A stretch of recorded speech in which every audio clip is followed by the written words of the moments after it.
इस पौष मास के कृष्ण पक्ष की एकादशी है, जो कि सफला एकादशी के नाम से यह जानी जाती है। हाँ, और एकादशी जो व्रत है, जहां तक हो सके यह सबको व्रत रहना चाहिए। सब व्रत होता है, लेकिन एकादशी यह महाव्रत में आता है। इसलिए एकादशी का व्रत जहां तक हो सके हर प्राणी को यह करना चाहिए। और इस एकादशी के बारे में धर्मराज युधिष्ठिर भगवान वासुदेव कृष्ण से पूछे। यह एकादशी का महात्म जो है, यह कहना और सुनना, यह दोनों के लिए, सबके लिए यह अत्यहितकर है, कल्याणकारी है। आज के जमाने में हित तो केवल लोग एक ही बात में जानते हैं कि यदि उससे पूछो किसी में हित है, चलिए, वो कहेगा इसमें कितना हमें प्रॉफिट हो जाएगा। और असली हित क्या है उसको सब जानते ही नहीं है। भगवत स्मरण यह प्रथम हित है। मानव के जीवन में भगवान के संतों का सानिध्यता प्राप्त हो जाए तो इससे बड़ा हित और कुछ नहीं हो सकता है। लेकिन आज के जमाने में यदि कोई चाहिए, हाँ फायदा है, क्या फायदा है, इसमें से कितना हमें मिल जाएगा, वह नहीं। एकादशी का महात्मा जो आया है, धर्मराज युधिष्ठिर भगवान कृष्ण से पूछे कि हे स्वामी, पौष मास के कृष्ण पक्ष की एकादशी में जो आती है उसका क्या नाम है और उसकी क्या विधि है, तथा उसमें किस देवता की पूजा की जाती है, कृपा करके यह मुझे बताइए। और इसके बाद बस एक लाइन पूछते थे और उसको विस्तार पूर्वक प्रभु बताते थे। श्री भगवान जी बोले कि हे राजेंद्र, मैं बतलाता हूं, सुनो। बड़ी दक्षिणा वाले यज्ञ से भी मुझे उतना संतोष नहीं होता जितना कि एकादशी व्रत के अनुष्ठान से प्राप्त होता है। इसलिए भगवान कहे कि जो यज्ञ इत्यादि करने से जो हमें नहीं शांति प्रदान होती है, संतोष नहीं होता है या प्रसन्नता नहीं होती है, उतना एकादशी का व्रत करने से मैं प्रसन्न होता। इसलिए सर्वथा प्रयत्न करके एकादशी का व्रत करना चाहिए सभी प्राणी को। पौष मास के कृष्ण पक्ष में जो एकादशी है उसका नाम सफला है। और उस दिन पूर्वोक्त विधान से ही विधि पूर्वक भगवान नारायण की पूजा करनी चाहिए। अब एकादशी यह कल्याण करने वाली होती है, अतः इसका व्रत अवश्य करना उचित है। जैसे नागों में शेषनाग, पक्षियों में गरुड़ और देवताओं में भगवान विष्णु तथा मनुष्यों में ब्राह्मण, उसी प्रकार संपूर्ण व्रतों में एकादशी तिथि का व्रत सर्वश्रेष्ठ है। हे राजन, सफला एकादशी जो है, हम मंत्रों का उच्चारण करके फलों के द्वारा श्री हरि का पूजन करें। नारियल, फल, सुपारी, बिजनौर, नींबू, जमीरा, नींबू, अनार, सुंदर आंवला, लौंग, बेर तथा विशेषतः आम के फलों से देव देवेश्वर श्री हरि का पूजन करना चाहिए। और जैसे मान लिया एकादशी फल जो है, आम का फल हर वक्त उपलब्ध नहीं होता, और जो फल है भगवान कहे पत्रम पुष्पम फलम तोयम यो में भक्त्या, माने कि हमें फल प्रेम से वो चढ़ाइए। एक फल हो, एक पत्ता हो, बताए पत्ता का नाम नहीं बताए, पत्रम पत्राणी नहीं कहे, पत्रम माने एक वचन होता है और पत्राणी माने बहुवचन हो जाता है, इसलिए पत्रम कहा गया। भगवान कहे हैं, मैं नहीं कहता हूं, गीता में भी आया है, पढ़िए, उस पर चलिए। पढ़ना बड़ा सरल है, लेकिन वह अपने ऊपर लागू करना माई बाप वो बड़ा कठिन है। और जो अपने पर धारण कर लिया, लागू कर लिया, वही समझिए कि संत के यहाँ, महागुरु के यहाँ या आश्रम पर कहीं वो जा रहा है। नहीं तो जाते रहिए, कुछ मिलने वाला हाथ में नहीं है, जाओ जाओ।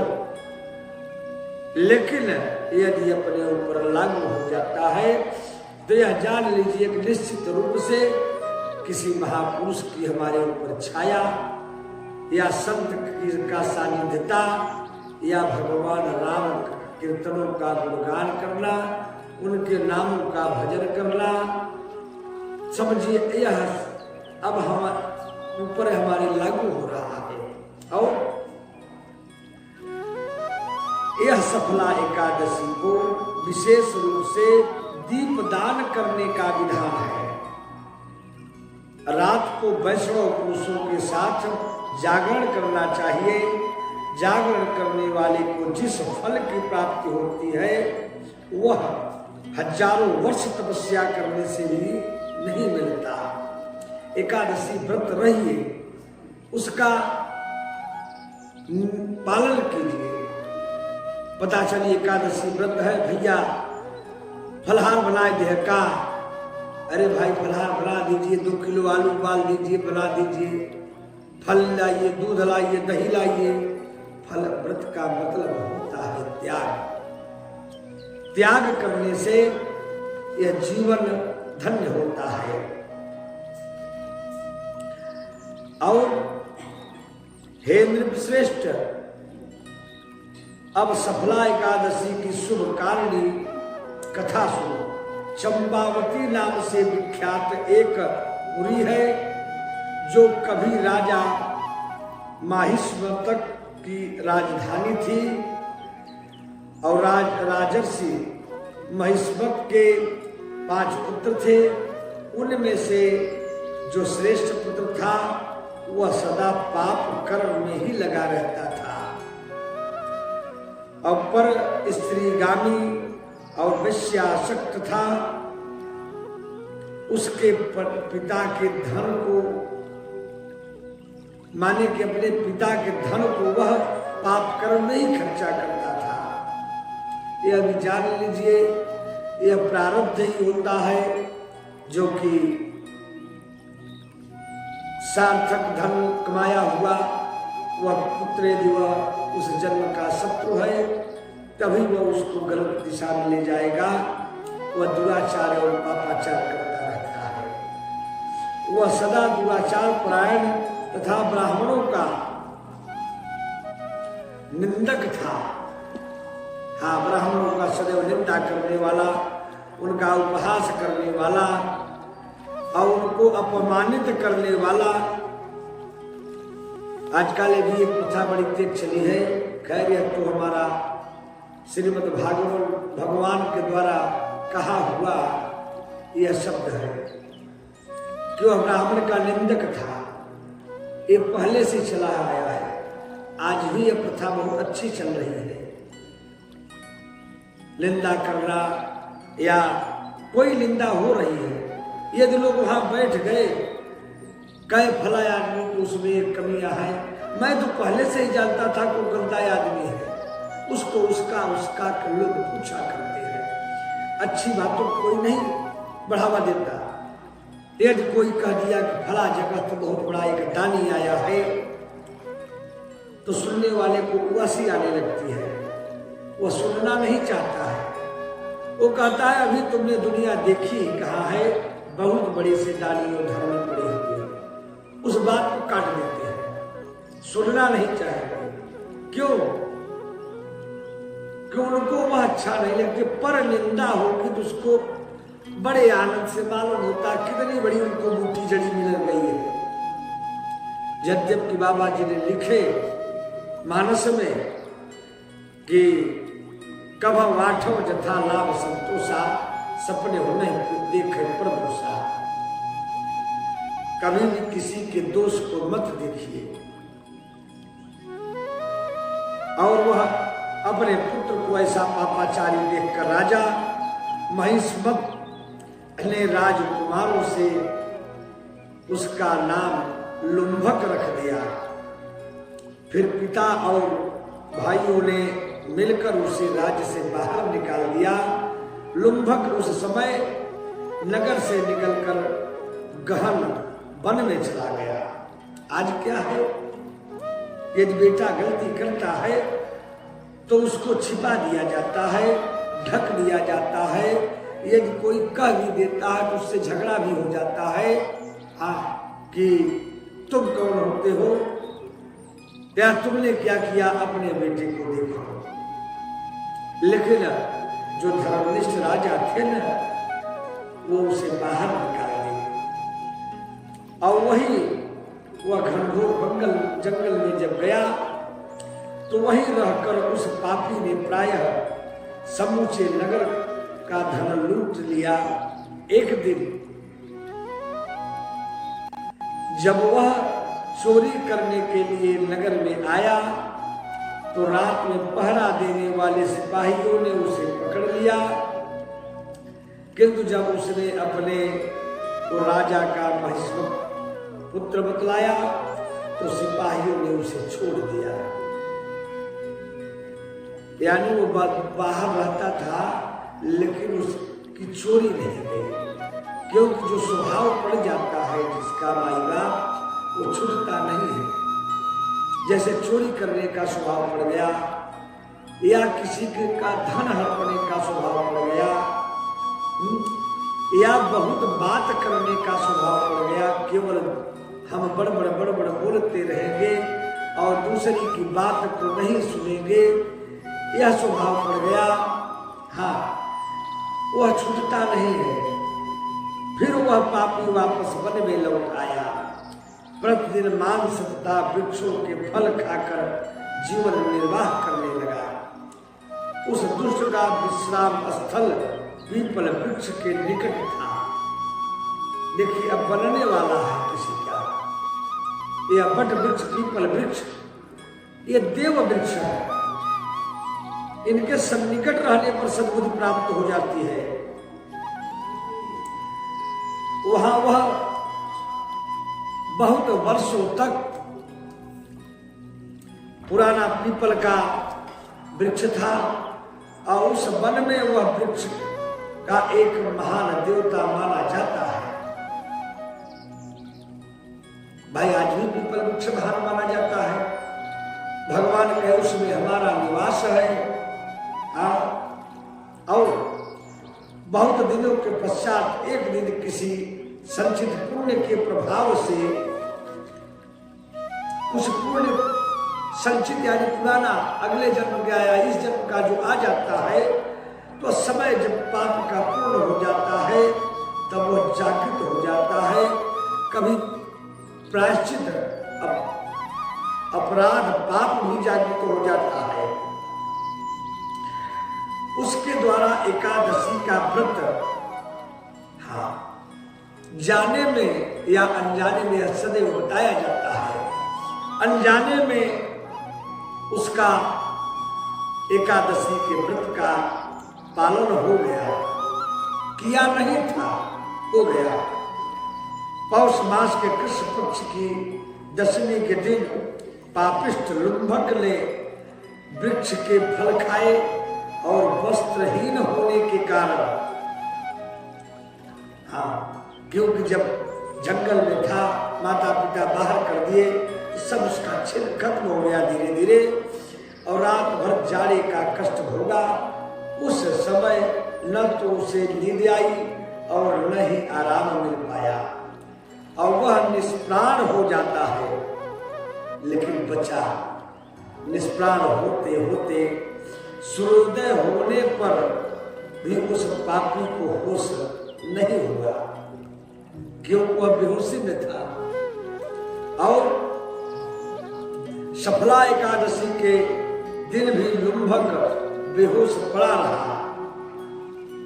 दोपहर होने पर उसे चेतना प्राप्त हुई, इधर उधर दृष्टि डाली तो वह आसन से उठा और लगड़े की भांति पैरों से बार बार लड़खड़ाता हुआ वह वन के भीतर गया। वह भूख से दुर्बल और पीड़ित हो रहा था। और हे राजन,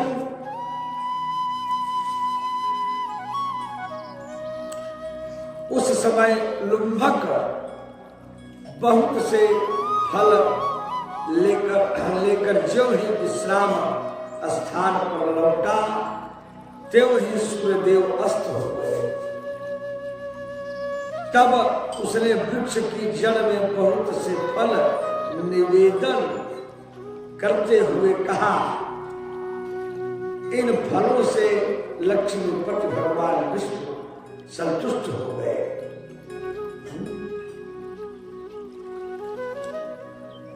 और यूं कहकर लुम्भक ने रात भर नींद नहीं आई, वो नहीं सो पाया। और इस प्रकार अनायास ही उसने इस व्रत का पालन कर लिया। वह जान के नहीं किया था, अनजान में हुआ था। उस समय सहसा आकाशवाणी हुई, राजकुमार तुम सफला एकादशी के प्रसाद से राज्य और पुत्र को प्राप्त करोगे। बहुत अच्छा कहकर उसने वह वरदान स्वीकार किया, और इसके बाद उसका रूप दिव्य हो जाता है। और उसके तब से उसकी उत्तम बुद्धि भगवान विष्णु के भजन में लगी, और दिव्य आभूषणों से सुशोभित होकर संपन्न होकर उसने अकंटक राज्य प्राप्त किया। और 15 वर्षों तक वह उसका संचालन करता रहा। और उस प्रकार उस समय भगवान कृष्ण की कृपा से उसके मनो नामक पुत्र उत्पन्न हुआ। वह मनोज्ञ नामक जो हुआ, जब वह बहुत बड़ा हुआ, तब लुम्भक ने तुरंत ही राज्य की ममता को छोड़कर अपने पुत्र को राज्य को सौंपकर वह भगवान कृष्ण के समीप चला गया। और जहां जाकर वह मनुष्य कभी शोक में नहीं पड़ता। कब शोक में नहीं पड़ता? जब वो भगवान के शरण में चला जाता है, भगवान के कीर्तन में, भगवान के भजन में चला जाता है। वहां जाकर मनुष्य कभी सुख में नहीं पड़ता। वह जगह हेरना नहीं है, वह हमारे आपके पास ही है, लेकिन वहां जाना बड़ा कठिन है। क्यों? मोह ममता माया, घर द्वार, गाड़ी घोड़ा, बंगला, ऐश्वर्य यह प्राप्त है, कहां से जाएंगे? हाँ, वह इस लोक में सुख भोग कर और मरने के पश्चात मोक्ष को प्राप्त होता है। संसार में हुए मनुष्य धन्य है जो सफला एकादशी के व्रत में लगे रहते हैं। अब उन्हीं का जन्म सफल है। महाराज, इस महिमा को पढ़ने तथा सुनने और उसके अनुसार आचरण करने से मनुष्य को राजसूय जो यज्ञ का फल प्राप्त होता है। बोलिए एकादशी महारानी की जय, श्री वृंदावन बिहारी लाल की जय, अयोध्या नाथ सरकार की जय। धर्म की जय हो, अधर्म का नाश हो, प्राणियों में सद्भावना हो, विश्व का कल्याण हो, गो हत्या समाप्त हो, भारत माता की जय हो, अपने अपने माता पिता की जय हो, अपने अपने गुरु महाराज की जय हो। अब आप लोगों के समक्ष यह एकादशी का महात्मा बताया गया। इसको सुनने और पढ़ने से कल्याण होता है, सबका हित होता है।